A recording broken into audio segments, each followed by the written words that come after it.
In this video, we'll be going over how to register a deposit under the custodial scheme. Okay, so when you log into your account, you will first land on this deposit management screen. If you're a letting agent with branches, you'll need to log into the relevant branch before you see this. From here, you can see this Protect a Custodial Deposit button.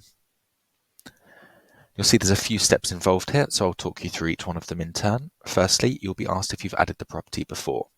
If you have, you can click Yes, begin typing the address in here, and select it from the drop-down list.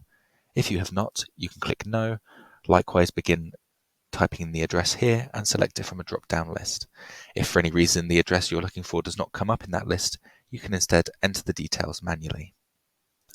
Next, you'll need to choose whether the tenancy is managed or non-managed and add the primary landlord. These two options are only visible for letting agents. And again, you can search for the landlord in this list, or click this Add a Landlord button if you've not added them before to fill in their details. Lastly, add additional landlords. If there are any secondary or joint landlords, you can add them here, but it is only this one or yourself that will be the main primary landlord for the protection. Next up, we have the details of the deposit. You'll need to enter the monthly rent amount, the deposit amount, and the amount to protect. The amount to protect will almost always be the same as the deposit amount, and the only reason these would be different is if your tenant is paying the deposit in installments, so you're only looking to protect a portion of the deposit you have received so far. Next, you want to enter the dates that the deposit was received. So this is the date that the tenant originally paid their deposit to yourself, the landlord, the letting agent. And the tenancy and start and end dates, of course, are fairly self-explanatory. Number of tenants, and deposit reference.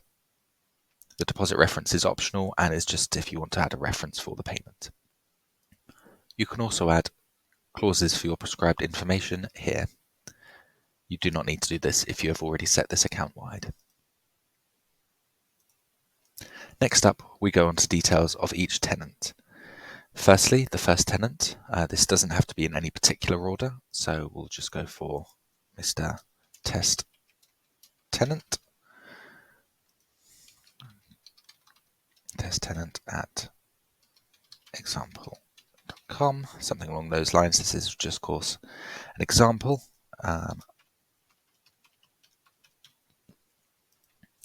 And you can enter an address for when the tenancy ends if you have that as well. In terms of contact information, it is only mandatory to add either an email address or mobile number, but we would encourage you to add as much contact information as you are able. Once you've entered all the information for a tenant, you can click Save, and it will save that tenant in, and you just need to repeat the process for however many tenants you have entered onto this protection. You can also choose whether you want to add a relevant person. This is maybe a guarantor or someone who paid the deposit on behalf of the tenant. They will not have any ability to act on the deposit at all, but they will receive some communications if you want them to stay relevant to the deposit. Lastly, we move on to the summary of the deposit. So you can click here on each of these sections to view the details that you have entered for this protection. If you are happy that everything is correct, then you can choose how you're going to pay. You can either add another deposit before paying and then pay for them all in bulk if you have a few to add. You can save and pay later if it is just not the right time at the moment, or you can click here to pay the custodial deposit now. If you choose to pay the custodial deposit now, or if you come back and pay later, you will see we have a few options for payment. As you can see, we've got this one. If there were multiple here, you can select multiple from the list, and you can choose bank transfer, debit card, or check. Bank transfer will present you with our bank details so that you can make payment at your next earliest convenience. You can select debit card to make the payment online, or you can, and we don't really recommend this, but you can send us in a check as well.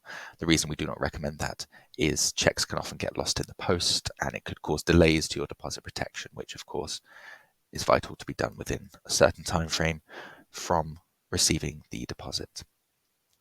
And that's all. Once you make the payment, the deposit will become live. It can take up to 5 working days for us to receive the money, so keep that in mind when making the payment.